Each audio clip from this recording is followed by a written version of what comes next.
All right, welcome everybody. This is a What's Up For You call, and it is January 14th, 2025.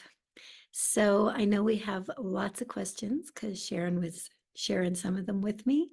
And before we get started with the questions, I just want to point something out. I just want to share something so that we're all aware of it.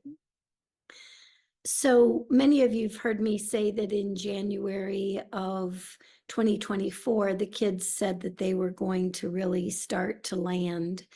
And, by September of 2024, the telepathy tapes is out and interviews are flying all over the place. All of a sudden, it's like the whole world seems interested in the kids and in consciousness and in the evolution of human consciousness.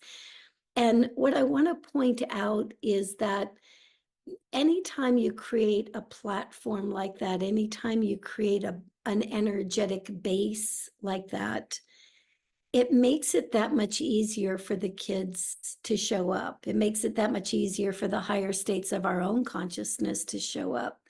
So one of the things that I keep seeing and noticing in my own clients, noticing in all of you, is again, this energy's up here.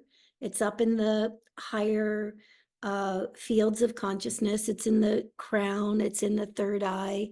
It's activating the pineal gland. The more we can drive that energy down and through, the easier it becomes for us to be embodied here, and the easier it becomes for the kids to be embodied here. So I really have a feeling that 2025 might be 2025, 2026, as we move forward, might be an opportunity for the kids to land in a very real way, meaning that they move from, maybe some of them are non-speakers to being spellers, or from spellers to being speakers. But I just want to open that energy up so that we're all aware that we're right in the midst of that experience. So we want to just keep driving that energy down through our bodies. Yep, down through our bodies.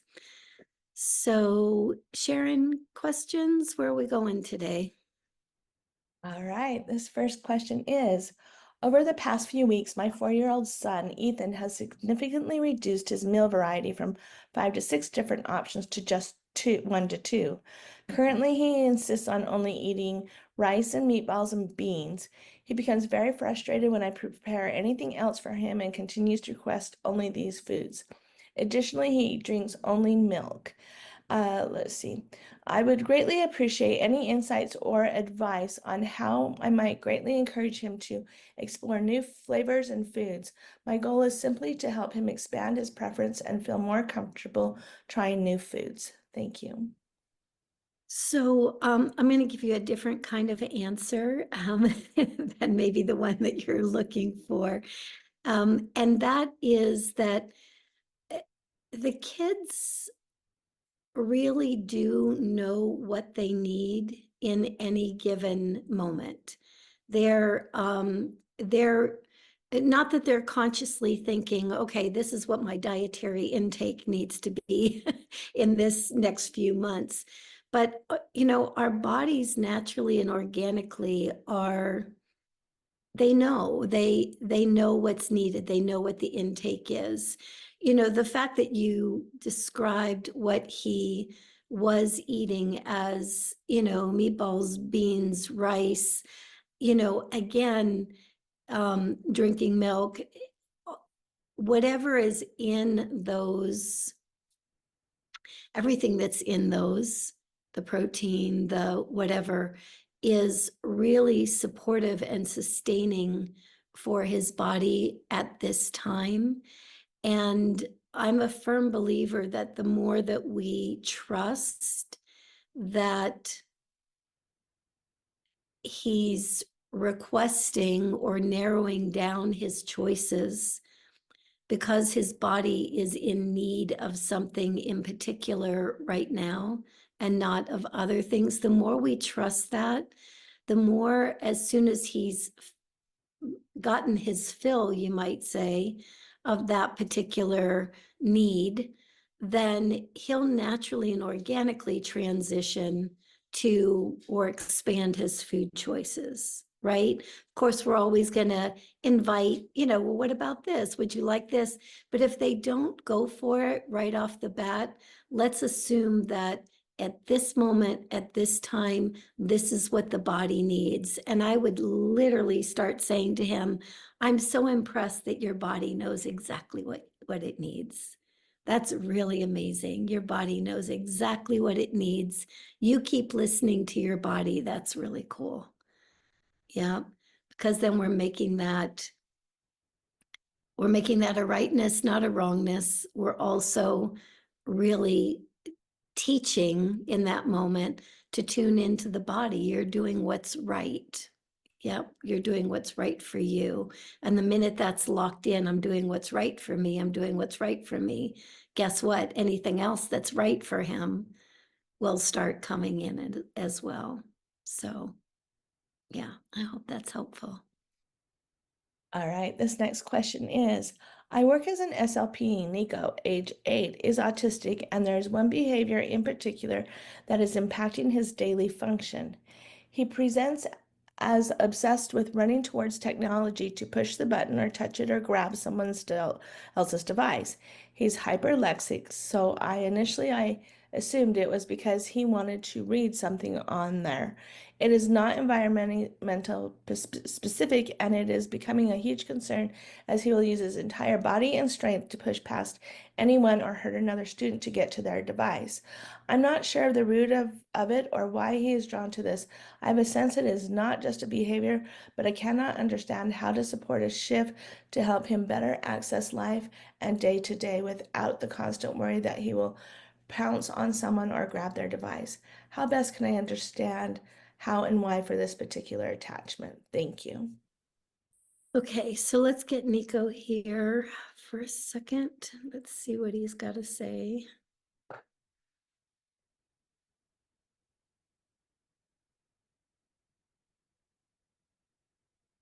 Well, the very first thing that he says is, again, let's make this a curiosity, which I know you already are inside your own head, inside your own, curiosity. But also verbally saying to him, wow, I really notice that this is like whatever you need from this experience, man, you're willing to push through anybody to get to it. So let's verbally articulate that to him so that he knows that you're thinking about it, so that he knows how it's seen through your lens, right?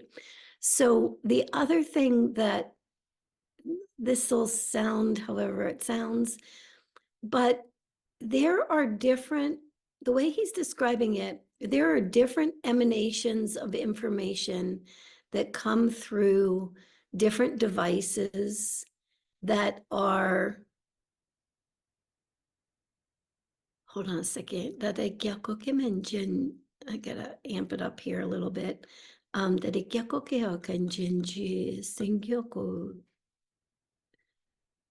So is it like broadcasting or what's happening there, Nico?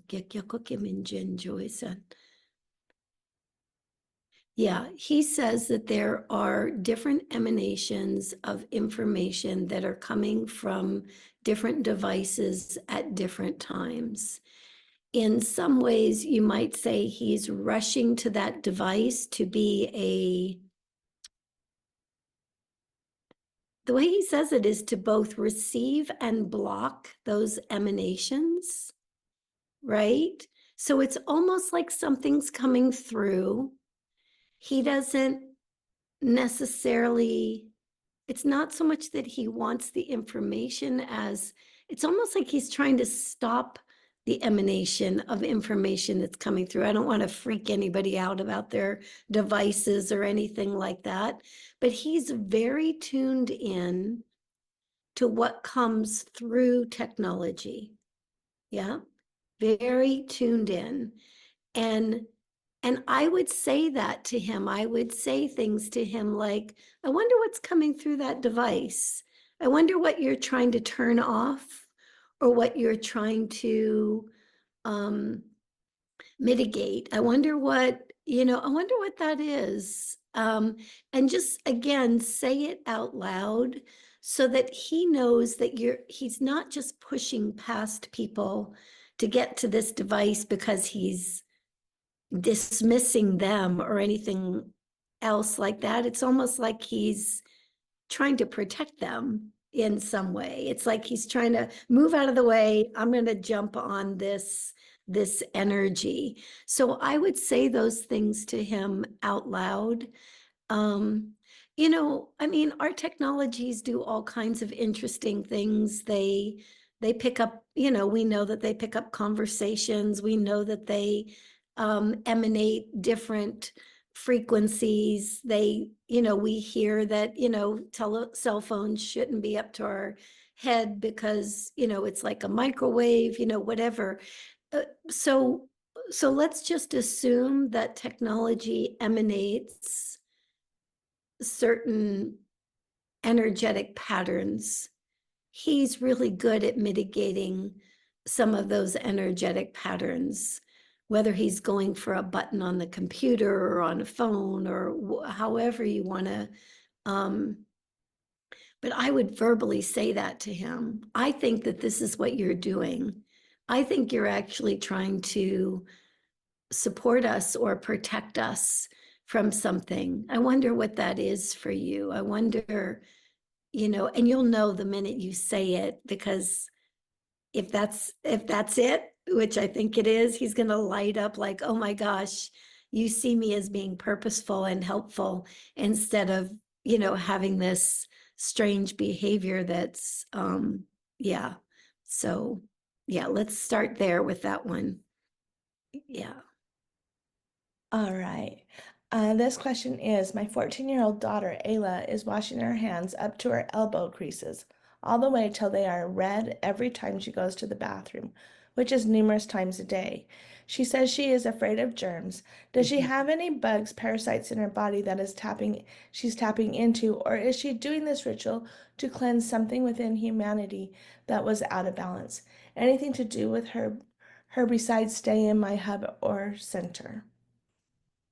Yeah, she definitely is one of those souls that is helping with like the collective human, well, they're all, as far as I'm concerned, they're all helping with that collective human condition, you might say. There's still there's still so much fear in humanity, and maybe purposefully created, depending on what your belief system is. But there's still a lot of fear within collective humanity around, around viruses, around bacterias, around all the things that might make one sick, right?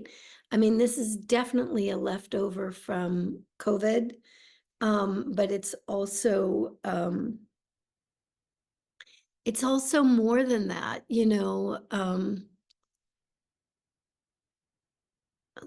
let me say it like this. What she's talking about is the fear of illness, and how the fear of illness runs within the collective, and how over time, hold on a second. She's going like this to me. She's going da da da da da da da da, like she's telling me step by step by step. She's saying that over time that we've forgotten that our bodies know what to do, that our bodies are wise, and when we listen to them, we benefit from that listening. And so she is saying that she's very much absorbing some of that collective energy. And I'm going to make a suggestion here with her, because, we don't want her to be rubbing herself raw. First, I would say to her, again, verbally articulate to her, I know that you're helping humanity with this fear. I know that that's one of the capacities that you have as a soul. Thank you, thank you, thank you for doing that. Instead of trying to wash away that fear, let's broadcast out to everybody around us the wisdom of their bodies. Yep. So it's almost like she's rubbing, like she's taking it into her body and just trying to wear it off. You might say, okay, I understand. Thank you for showing me that that's what you're doing. Now we're going to reverse this. We're going to empower her. We're going to empower humanity. Let's start broadcasting the well-being of our bodies. Let's start broadcasting just how amazing our bodies actually are. Our bodies know what to do. Yep. And so the more you kind of invite her, and I would spend a moment or two every day. It's like, let's let everybody out there know that their bodies are wise. Your body's wise. Everybody's body is wise. Yep. I think that's really going to help. It's going to give her a really purposeful way of shifting that energy. And you might notice that she drops that scrubbing that she's doing. We're giving her another way to scrub, you might say. Okay.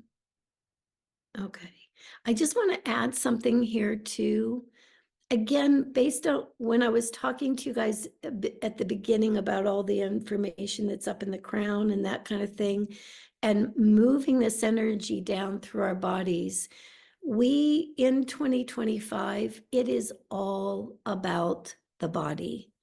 It's all about embodiment. Everything is in the body. We're going to take care of our bodies. We're going to love our bodies. The kids are going to show us all kinds of things about our bodies where we're misinformed about that. And again, the more we're caring for our bodies, the more we create an invitation for the kids to be in their bodies, right? So treat those bodies as sacred. Yeah, we were just talking about this on the What's Up For You call yesterday. So, all right, Sharon, how about you? All right, next question is, my 11-year-old nonverbal boy, Morgan, he is having difficulties with self-regulation and anger. We are starting to spell with him, but he's very dysregulated. How can I help him, or what does he want me to know? Many thanks and lots of love. Yeah. So, hello, Morgan. On the one hand, Morgan is so excited to be spelling. It's like he's almost like pushing back and forth, almost like rocking back and forth with excitement around, you know, getting to spell. There's also a bit of a frustration that none of it's going fast enough, for him. And we have to have some compassion for ourselves and for him in the midst of all of that. He's been waiting quite some time to express what he'd like to express. And so it's almost like the way he says it to me is,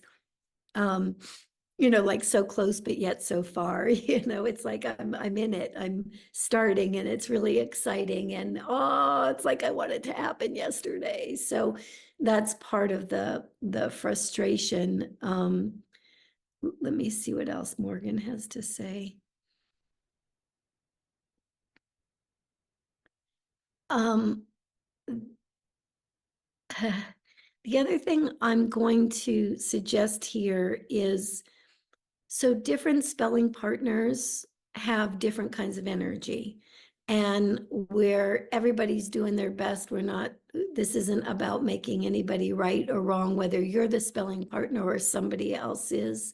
But he's just asking that whoever that spelling partner is, that we just kind of almost very purposefully relax, almost very purposely set the energy prior to any spelling session so that we're not trying to push in any way, shape, or form. It makes it a little bit more challenging for him where there's that background energy of, okay, we want to make, because it's coming from both sides. He wants it to happen yesterday, but so do the people that are acting as spelling partners, and we can understand why they would want that. It's just that he's just saying that if everybody will breathe, relax, settle into the body,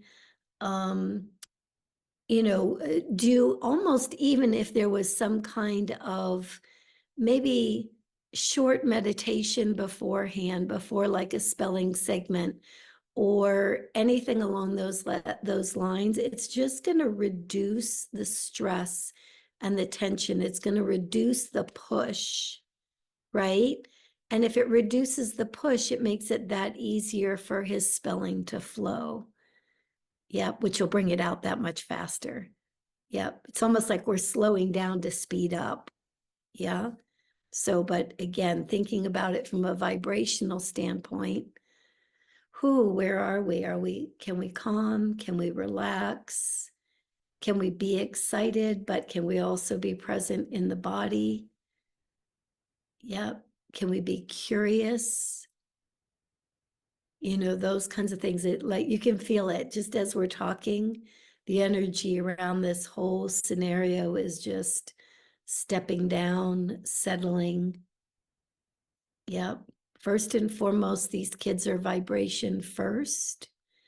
And so if we're tuned into what we're putting out, and it's not rightness or wrongness, it's really just about this is what we're putting out, and this is how we can adjust it so that it's more smooth,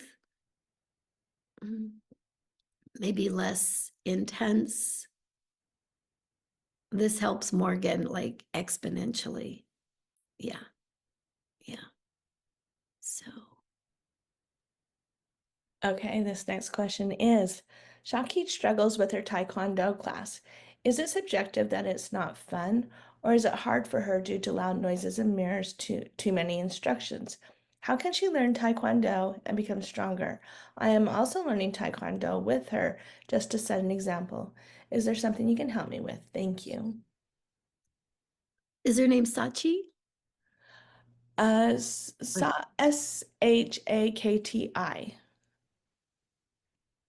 Sakti. Okay. All right. I might not have the Sakti. Okay, I might not have the enunciation of it, so forgive me if I'm getting that wrong, but we'll tune into her.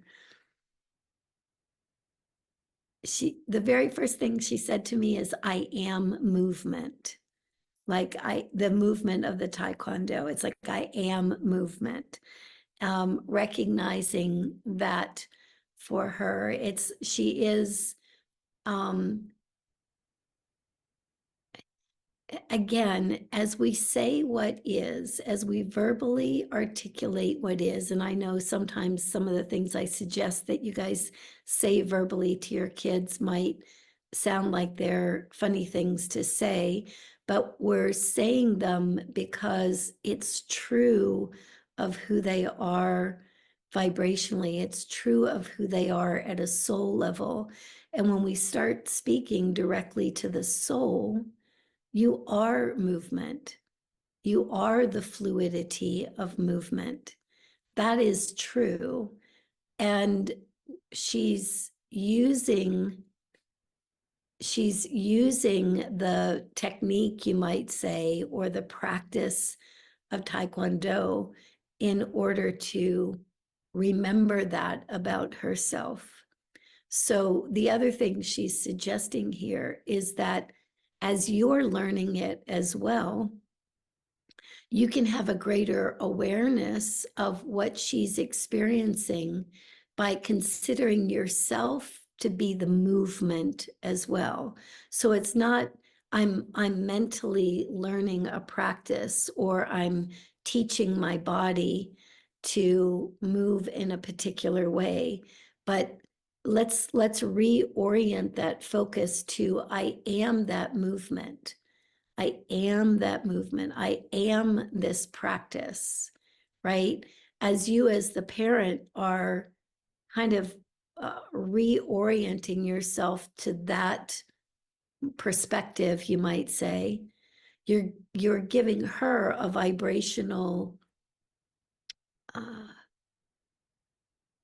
a vibrational message, right? A verbal message and a vibrational message. You are the movement, right? It's like letting the movement regulate the practice instead of the practice trying to regulate her movements, is the way she's saying it. So what does that mean? It means we keep reminding her, you are the movement. You are movement itself. The movement, whatever movements you do, are regulating you. The movements that you do are regulating, even if they're dysregulated at first. Keep doing the movement. We're going to keep encouraging the movement because she is movement. The movement is what's helping her to regulate. The practice is just how she's regulating. We're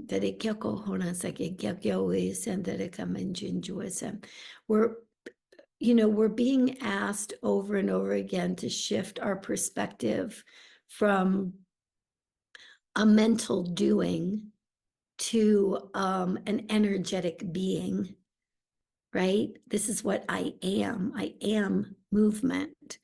And so what does that even mean? Like, to our minds, it's like, our minds can tighten up and go, I don't know what that means. We don't have to know what it means. Say it to ourselves. I am movement. She is movement. Say it out loud, right? She's going to know exactly what that means. As we know that she is movement, her body starts to relax. Her body doesn't move into trying to do a practice. It becomes the practice. Yeah. Is this helpful? Yeah. It's it's such a, I know, it's like if we put it in our minds, I promise, where it's all going to get locked up. But if we literally just start saying to ourselves, if every single person here said to themselves, I am movement. I am the fluidity of movement. Whether I'm walking, doing Taekwondo, dancing, sitting somewhere, having a conversation with somebody, I am movement. Just feel what happens in your body when we say something like that to ourselves. There's a whole different kind of awareness, right? I am movement. Oh, I mean, the body naturally relaxes, right? So these kinds of, this is what we're being invited to, especially 2025, because we're completely shifting the dynamic of what it means to be in a body. And yeah, she is movement. Yeah. So, all right. What else? Okay. This one is, recently my 7-year-old daughter has been experiencing pain and discomfort in her stomach gut area. I'm curious to know what may be going on for her there.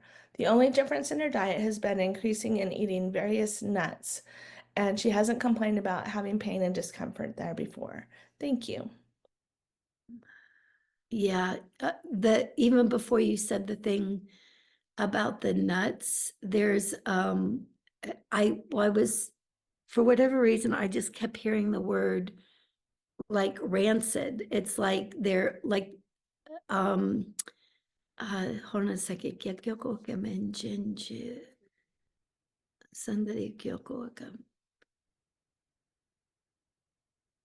There's yeah, I could feel that in my gut the minute that you started talking about this. This is, real discomfort. It's real physical discomfort. I would back off of anything, whether it's nuts or anything new that might have been introduced recently. If you can back off those, I think that that's going to be a really good way to go. But her gut is reacting to something. So let me see. The anything that is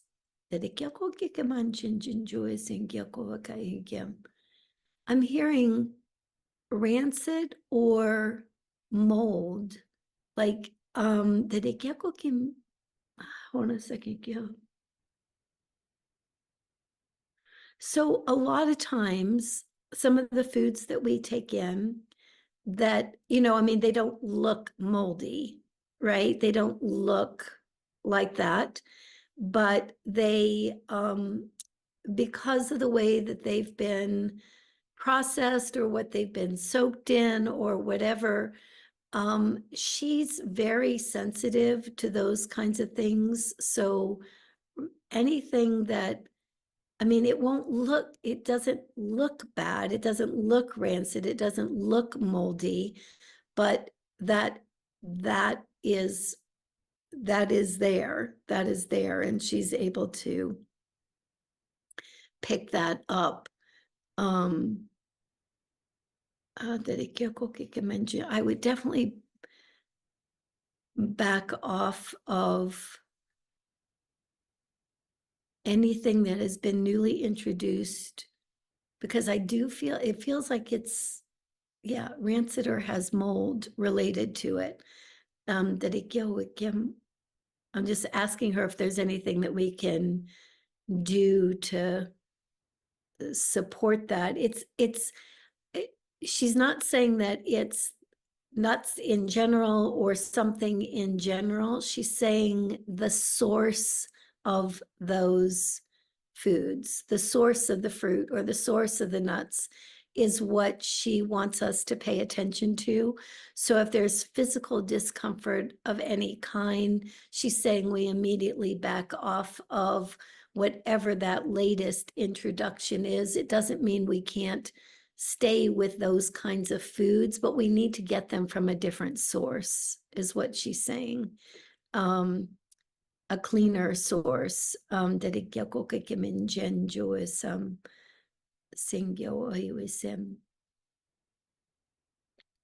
It's also really helpful, she's saying, to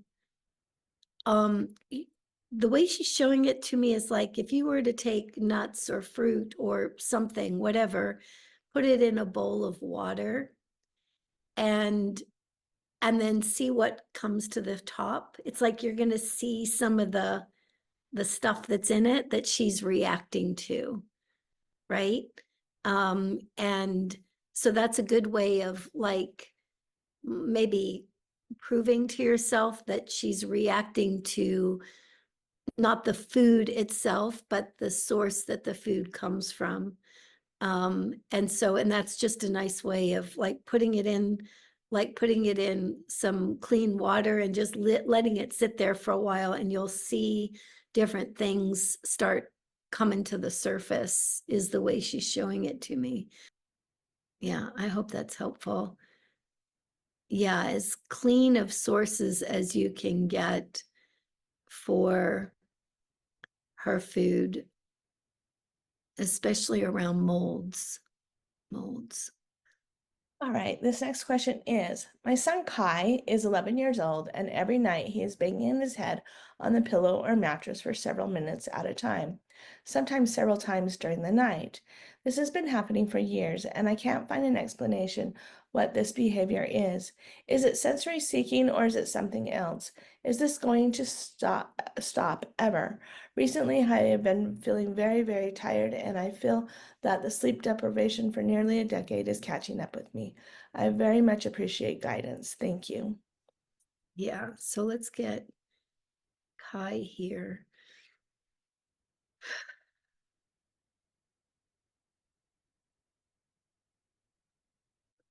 Okay, so we're gonna go at this two ways. One, you've already kind of said it, there's that sleep deprivation, that frustration, eh, all of that, I say this a lot to parents, take a behavior, any behavior, and let's say exactly what it is. He's banging his head up against, on a pillow, or he's wringing his hands, or he's washing his body, or whatever.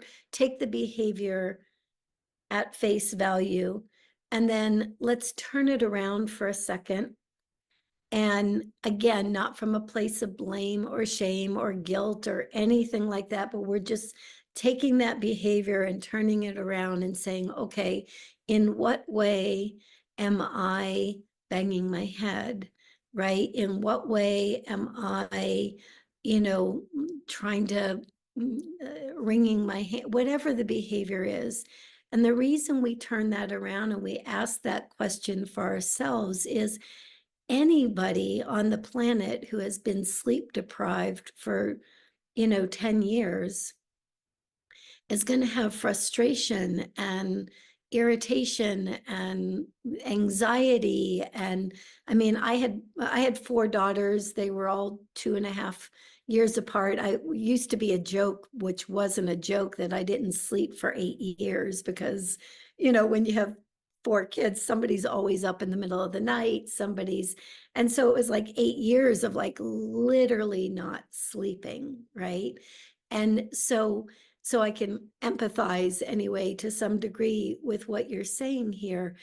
And what I want to suggest is, first, can we turn that in and kind of go, have a little bit of love, compassion, and understanding for yourself. This has been a long haul. It's been very challenging.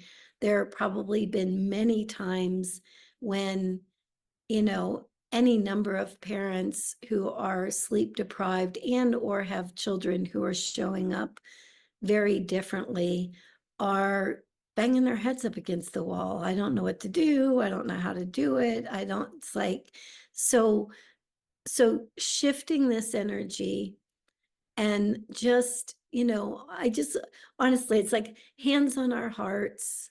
Wow, this has been really, really hard. This has been extremely challenging, right? There have been days I'm not sure that I can make it through the day, right? Really having that level of compassion for ourselves. How else might I have been literally frustrated, banging my head up against whatever? So, and the very fact that you're talking about him banging his head up against, like literally hitting it on the pillow, like, I'm trying to fall asleep. I'm trying to make it happen. It's not happening. The frustration that comes with, I'm trying to go to sleep. I'm trying to go to sleep.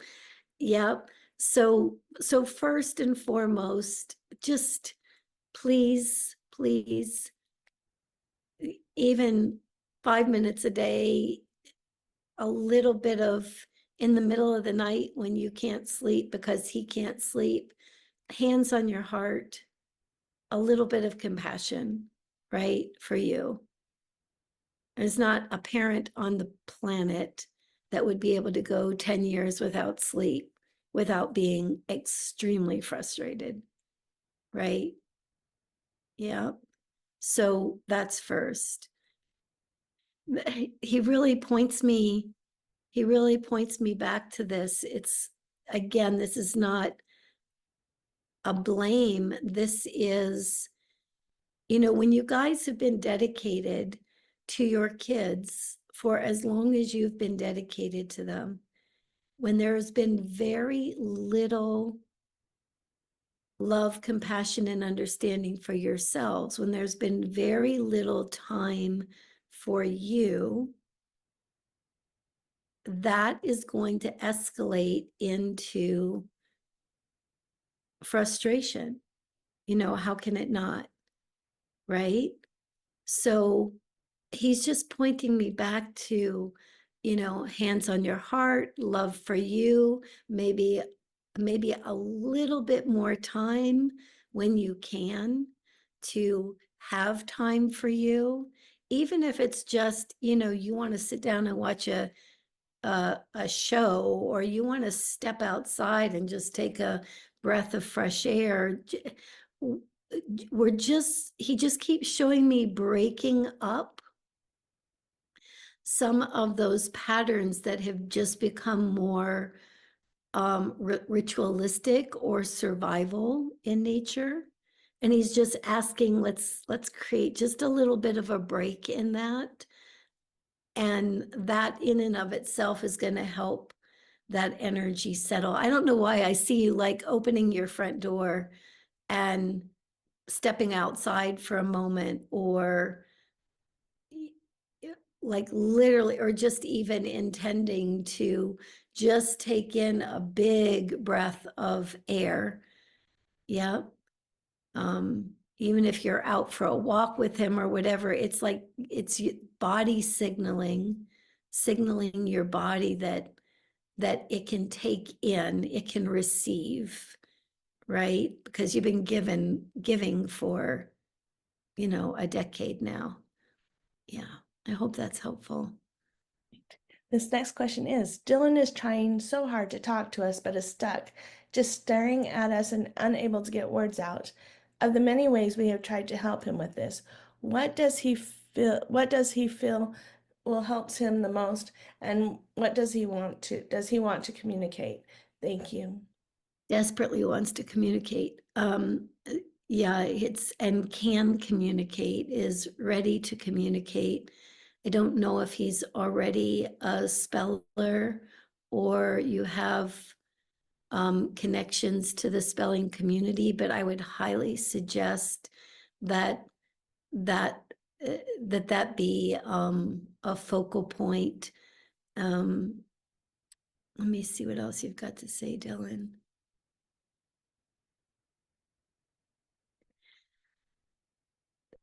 He's talking about rescuing himself, how language rescues him, how communication rescues him. And you gave such a good visual at the beginning of this of him like staring at you, like having his eyes open, looking at you um, eh, like I have this to share, I have this to say, almost like willing it through his eyes, like eye to eye communication. Eyes are the windows to the soul, and he's already very much attempting to make those connections and communications soul to soul. And so I don't know, how what your belief system is around that or anything along those lines, but on a practical physical level, some type of spell to communicate or something like that is going to be really, really helpful. But until that actually takes place, I would verbally say to him, I want to hear you in my soul. I want to hear you soul to soul. Yeah, if you can talk to me in my dreams, you can talk to me in my head, you can, it's like, it's that soul to soul communication. And how that, he says it rescues you both, right? There's something about making that kind of connection, soul to soul, that it rescues you both. It opens you both to deeper forms of communication, right? And so verbally tell him, I'm ready for that. I'll go down that road with you. Let's see what can happen. Come to me in dreams. And what I will say too, as you start, when you do feel like you hear something in your head that might have come from him, whether it's in his voice or your voice about him, say it out loud to him. I think I heard you say this. I think that you might want that, because if you verbally say it to him, you give him the opportunity to make that eye-to-eye connection, to let you know one way or another, soul to soul, that what you picked up from him was actually accurate, right? So we're closing that loop. Number one, we're saying, I'm ready for this. I'm excited about this. Come to me in whatever way you can come to me, soul to soul.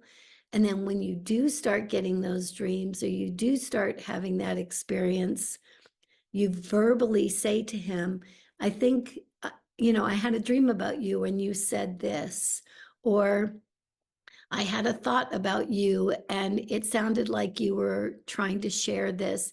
You're closing the loop, right? You're closing that loop. You're starting a loop of connection and communication. And the more you start going down that line, the more that connection and communication is going to be opened up. Um, so that's a great way to start. And that said,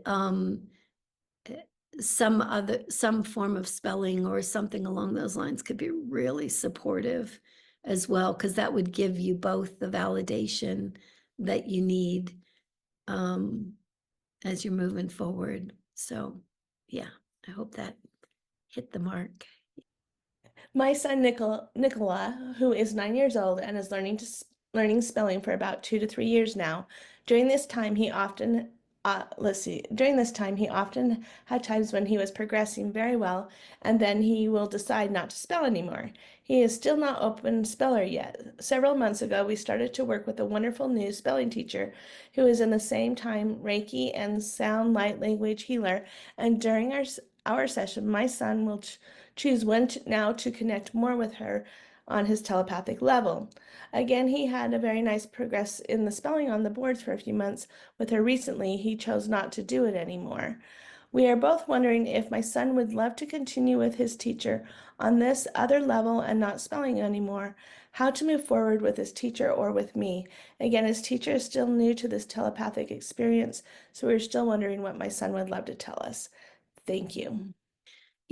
Again, folks, for the kids, telepathy is just easy, easy, easy. Telepathy would be the first choice, I think, for most nonverbal or non-speaking individuals. And so when they find somebody who is open to that telepathic communication, let me tell you, they're going to use it. Um, so in this case, it's kind of like more like a both and. What he's saying is that it's kind of like this give and take that's happening. Like the spelling to communicate is something that he's interested in and will make an effort toward. But he's also going to ask that anybody who is his spelling partner also come into, higher states of their own telepathic ability. Again, we're all being invited to grow into the multidimensional capacities that, quite frankly, every human being has, but we shut them off. We were conditioned to rely on this verbal communication. And then we've got all of these kids coming in who are non-speaking.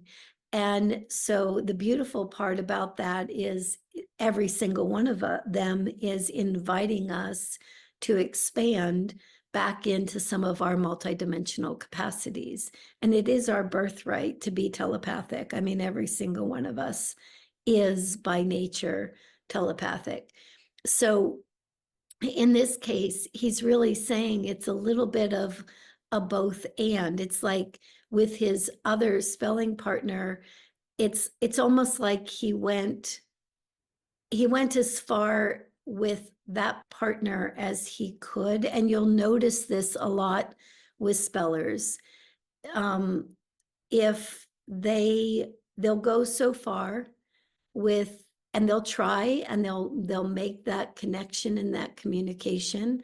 But if for some reason that spelling partner, if it's all about spelling, if it's only about spelling, then they'll come up against kind of like a roadblock. It's almost like when we ask these kids to do it our way all the time, and we don't open to their way, there's not a give and take in connection and communication and co-creation.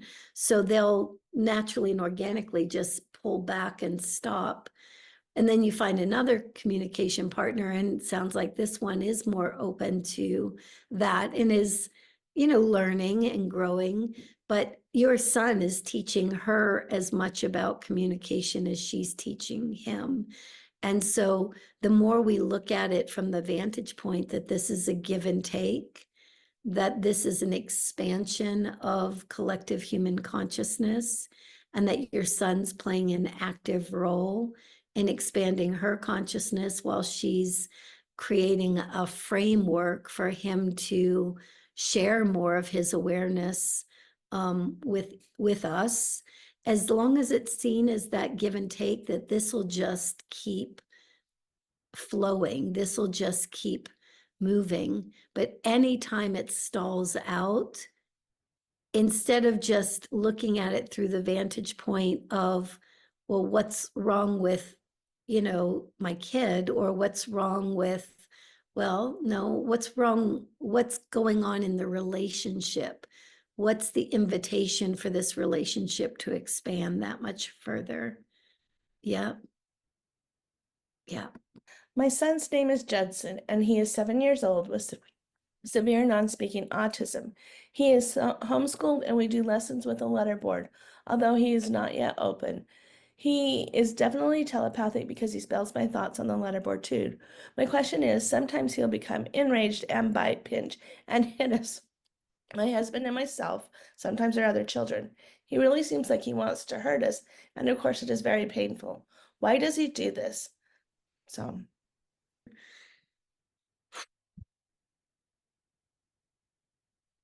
this is a little different. So it's almost like he's between two worlds, is the best way I can say it. So, and as he's in between two worlds, it's like sometimes he's not sure that he's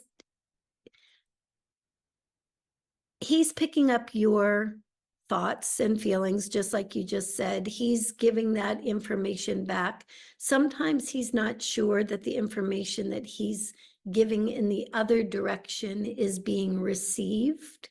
And it makes him feel like he's a little bit in between two worlds. When he's in a little bit between two worlds, he's pinching, hitting. It's, I mean, I hate to say it, but it's kind of like, wake up, like it's almost like waking up in the body, being waking up the body is the way he's showing it to me. There's something else he wants, and it's around being in between two worlds, right? And that need for pinching or hitting or whatever is almost like he just keeps showing me like bringing awareness into the body. And so one, again, verbally articulate, which I'm sure you already are, but verbally articulate, hey, that hurts. That's we're trying to wake up to your world. We're trying to wake up to everything that you're trying to get to us, right? We know you're getting all the information from us. We're trying to wake up to what you're trying to get to us, but it hurts. It hurts when you pinch, it hurts. So give him some physical, in the body feedback. This is what it feels like from our world, you might say. And then, hold on a second. Kyoko ikaminjin. Sanda de Kyoko ikaminjin joy sengyok joy kim. I'm just going to show you what he's sharing with me. Try it out. It's like your hand on his heart space. You taking his hand, putting it on your heart space. There's some kind of connection or transfer between worlds that happens. It's like the heart connection is the connection that you might say is transmittable or transferable through the world he's hanging out in and through the world that you're hanging out in. So he keeps showing me this moment of just, yeah, your hand on his heart, you taking his hand, putting on your heart. It's almost like you're saying to him, this is our connection between worlds.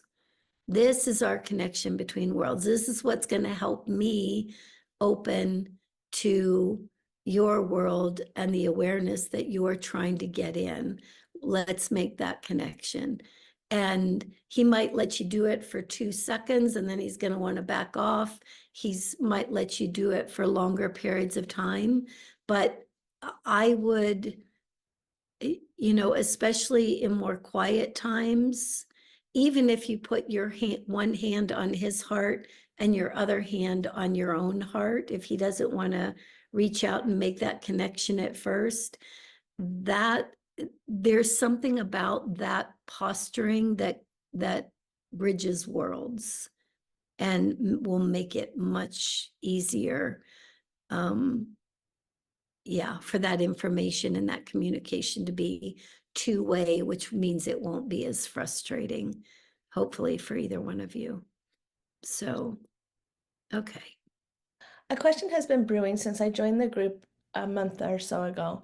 It seemed that when I joined, my spouse's symptoms spiked, physical and mental, some things he has been struggling with a while. It felt scary and I didn't know whether I should cancel my membership, but I decided to wait a bit.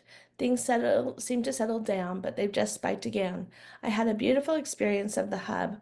I suppose it felt like a prolonged moment of grace, being fully in my heart with my whole being, and his physical symptoms were happening more dramatically than I'd seen. I was able to stay than I had seen. I was able to stay calm, feel love, and give love, and it seemed to be on the verge of some acceptance of what he was going on in his body. It was deeply sad at the same time as I was experiencing profound love and peace. Then a few hours later, the backlash was awful. His mental symptoms and his behaviors today were horrible. And and I am again feeling like my work on myself is somehow hurting him. Any insights? Yeah. So she's talking about some of the work that we've been doing in the New World portal around going into the hub or going into the center of our allowing the center of our totality, or the I amness, to be that central hub, to be that place that we go back to over and over again. So what I want to say here is that when we choose to be all that we came here to be, when we choose to be the love that we actually are, that I am presence that we are, we will naturally and organically begin to see where there is a dissonance around that, where some of our old patterning might have been keeping us from that choice, right? So the more you're going into the hub of what you are in truth, it is absolutely true that you are then broadcasting that out, and you are going to see what is in rebuttal to you being that I am presence, right? So again, this is not like a blame and shame of somebody else. It's not a blame and shame of children or spouses or anything like that. But the truth is that we can't give something that we're not, right? And so if we're supporting ourselves and nurturing and loving ourselves back into that I am presence that we are, and others are reactive to that energy, right? That reactivity is really theirs to work out. It's really, we're not, how could we possibly be harming somebody by moving into a higher vibration ourselves, right? That's the story that we tell ourselves. The conditioning is that I'm responsible for somebody else's um, well-being, right? And we really can't be. We really can be responsible for what we're broadcasting. And in the broadcasting, it will bring to the surface for other people where they might be in their own patterning. And it gives them an opportunity, if they so choose, to move past that energy. But that's their work. That's their work. Yeah. So let me see here. It's all about vibration. If somebody's vibration increases even slightly, right? When you're talking about the I am presence, that's not slightly, that's significantly, right? When that vibration goes up, let's just be aware that people are either going to be reactive to that, or they're going to completely move away from that, or they're going to completely embrace that. That's all in accord with their soul's journey, right? But to stay in the old patterning of, or the old conditioning of, I can't evolve because it makes somebody else feel uncomfortable, right? That'll just set you back too. And then I've got two people that are challenged instead of just one. I hope that makes sense. Okay, last question. Okay. All right. 4-year-old Mason has cerebral palsy with many attributes similar to those on the spectrum. He can run, jump, climbs the desk, play equipment wildly with minimal attention to adults or activities presented to him. He does have some words, but he can get in some real tizzies emotionally and physically, expressing anger, kicking things. Some triggers being told no, asked to do non-preferred activities like sitting at a desk. Outside, he wants to go and play in the large equipment that he can't because it's fenced off, and he can't go under the tree anymore because the limbs could fall on him. This week, they are coming up with a behavior plan for him, so all staff will be on the same page with cues and ways to redirect him when he gets into those behaviors or prevent them. What input does he have on why does he do these things and how adults handle him when he goes off? What is a better way to work with that I can share with the group to both help him and help them come up with something useful? Gratitude. Thank you. Um, Mason just wants to explore.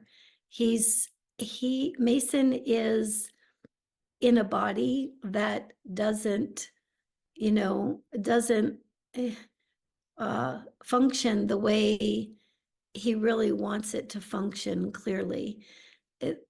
Mentally, complete, he's all there, right? Mentally, really there.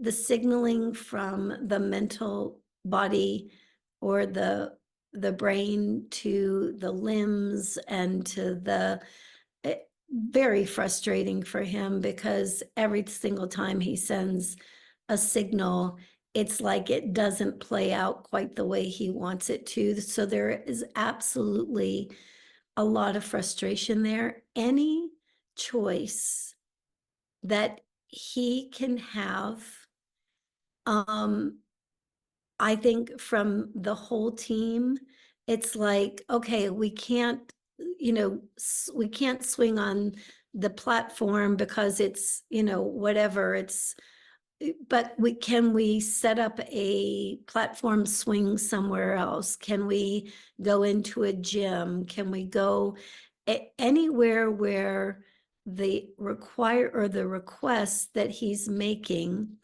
can be accommodated is huge.